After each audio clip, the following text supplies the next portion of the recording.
Assalamualaikum warahmatullahi wabarakatuh. Selamat pagi, siang, dan malam teman-teman. Sebelumnya terima kasih ya sudah meluangkan waktu, menyempatkan waktu untuk membuka e-modul atau video pembelajaran ini. Nah, pada kesempatan kali ini Bu Nisa akan memberikan tutorial bagaimana cara mengoperasikan komputer akuntansi dengan menggunakan software Mayop Accounting. Terutama dalam hal ini kita masih berkutat dengan soal latihan dari CV Hima Kemsun. Di kelas kebanyakan dari kalian sudah sampai jauh ya, sudah mulai masuk ke dalam transaksi. Akan tetapi dalam video ini Bu Nisa akan memberikan tutorial atau mempraktekkan mulai dari awal. Mulai dari penyusunan atau penginputan data awal perusahaan. Harapannya nanti kalian bisa sambil merefresh apa yang sebelumnya telah kalian lakukan. Jadi nantinya selain buku referensi yang kalian miliki, kalian juga bisa menjadikan video tutorial dari Bu Nisa sebagai sumber belajar tambahan gitu ya. Oke, jadi yang pertama karena ini masih awal, kita nanti akan membuat atau menggunakan menu create. Nah, sebelumnya Bu Nisa sudah melakukan scan terhadap buku paket kalian, yaitu soal praktik dari CV Hima Kemsun. Nanti baik videonya maupun scanan dari soal praktik atau kasus ini nanti akan Bu Nisa bagikan ke dalam kelas kita di Google Classroom. Jadi bagi teman-teman yang masih belum join, silahkan untuk segera join ya. Kemarin Bu Nisa sudah membagikan linknya ke ketua kelas kalian. Dan juga sebenarnya Bu Nisa sudah membagikan undangan langsung otomatis. Jadi silahkan dicek emailnya masing-masing, sudah ada undangannya dan silakan untuk join. Oke, jadi yang pertama kita akan menginput profil perusahaan.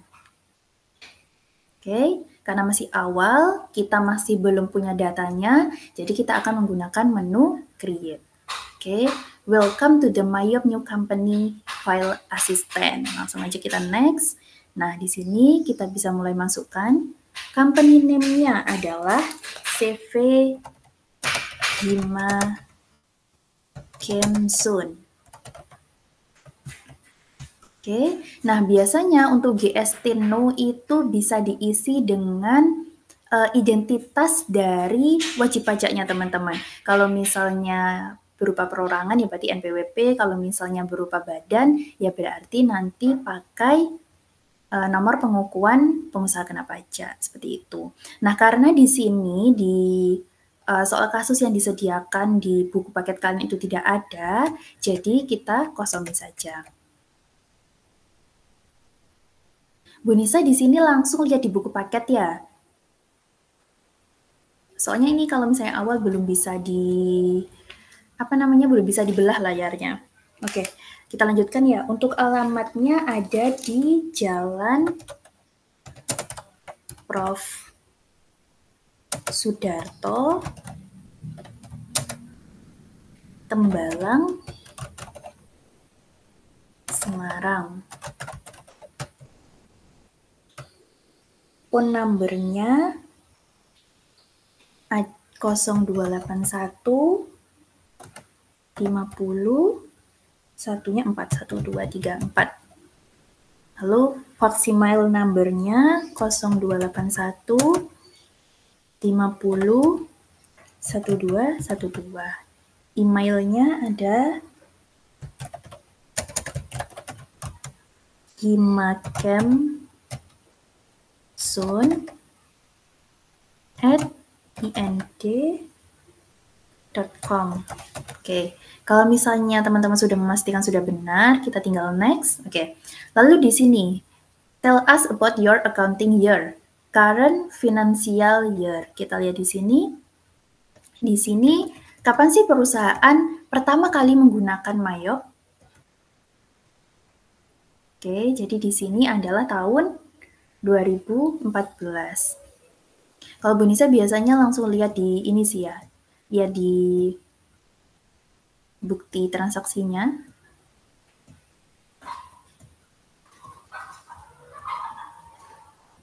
Oke, di sini di bukti transaksinya kita menggunakan tahun 2014. Ini ibaratnya seperti perusahaan itu baru mulai menggunakan MYOB, yaitu 1 Desember 2014. Nah, sebelumnya itu diasumsikan bahwa perusahaan itu masih melakukan pencatatan secara manual. Jadi di sini untuk current financial year-nya adalah tahun 2014, lalu last month of financial year, bulan terakhir di dalam tahun atau di dalam periode itu, yaitu adalah bulan Desember. Lalu conversion month-nya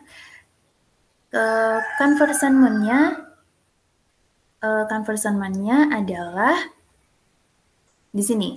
Mulai kita memasukkan transaksi itu bulan apa gitu. Nah, di sini kan pakai bulan Desember, jadi tetap di sini kita ganti pakai Desember, lalu number of accounting period. Nah, di sini ada 12, ada 13, dan pada kesempatan kali ini kita akan menggunakan 13. Nah, sebenarnya bedanya apa sih, Bu? Gitu. Sebenarnya tidak ada perbedaan yang terlalu signifikan banget ya, teman-teman, untuk transaksinya kalau misalnya kita menggunakan periode 12 atau 13. Bedanya adalah kalau misalnya kita menggunakan periode 13, kita nanti itu bisa melihat laporan keuangan komparatif, laporan keuangan perbandingan. Jadi nanti laporan keuangannya itu seperti bisa kita bandingkan antara periode ini dan periode sebelumnya. Kan salah satu syarat atau salah satu tadi ya syarat kualitatif dari laporan keuangan itu adalah bisa dibandingkan. Oleh karena itu di tutorial ini kita akan menggunakan periode 13. Nanti akan lebih jelas kalau misalnya kita sudah di akhir ya. Nanti setelah kita menyelesaikan penyesuaian, kita akan mencetak laporan. Nanti akan Bu Nisa tunjukkan bagaimana perbedaannya.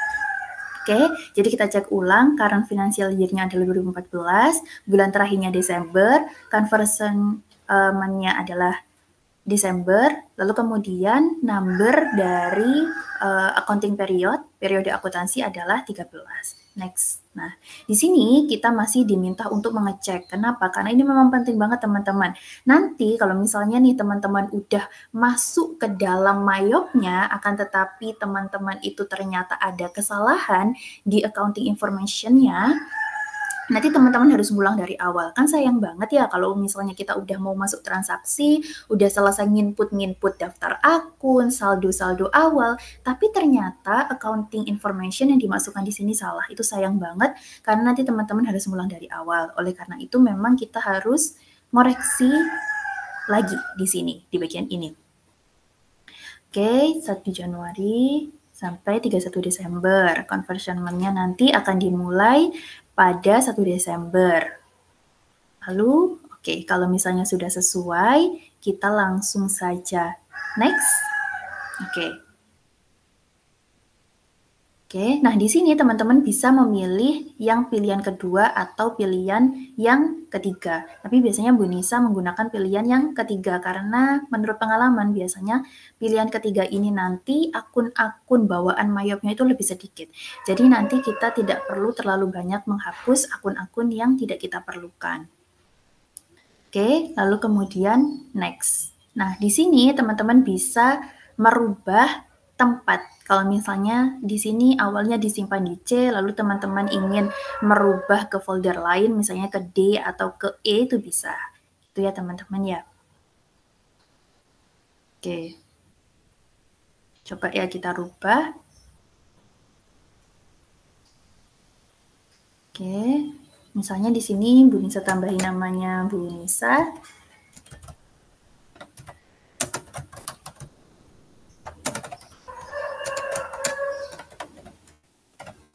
Oke, lalu Bu Nisa taruh di, misalnya di dokumen aja deh. Dokumen.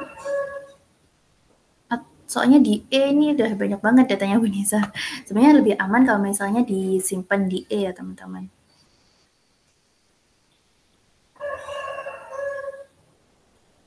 Other, tutorial. Oke. Masukkan ke sini, save. Oke. Sudah, lalu kita next. Nah, untuk pilihan di sini teman-teman juga bisa milih. Nanti Bu Nisa akan mempraktekkan gimana kalau kita masuk lewat setup assistant, gimana kalau misalnya kita masuk lewat command center. Tapi di awal ini kita masuk dari command center aja dulu. Oke, seperti ini tampilan awalnya. Oke. Jadi teman-teman, setelah kita masuk ke dalam program Mayo, hal pertama yang harus kita lakukan adalah kita coba cek lagi information dari perusahaannya. Kita masuk ke setup, lalu company information. Kita coba cek ulang di sini, accounting information-nya. Sini sama Bu Nisa tambahin nama ya.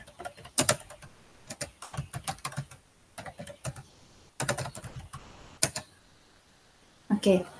Tujuannya apa? Supaya sebelum kita masuk terlalu jauh, ini kan mumpung masih awal, jadi kita coba cek ulang apakah accounting information yang tadi kita masukkan sudah benar. Itu karena seperti yang Ibu bilang tadi ya, kalau misalnya kita salah di sini itu nanti akibatnya sangat fatal, jadi pastikan benar terlebih dahulu. Sebelum kita mulai masukin saldo, mulai kita membuat akun, kita cek dulu company information-nya. Di sini conversion-nya kita Desember 2014, periodenya ada 13, current financial year-nya 2014, lalu bulan terakhirnya adalah Desember. Oke, jika sudah benar, maka kita sudah siap untuk menuju ke langkah selanjutnya.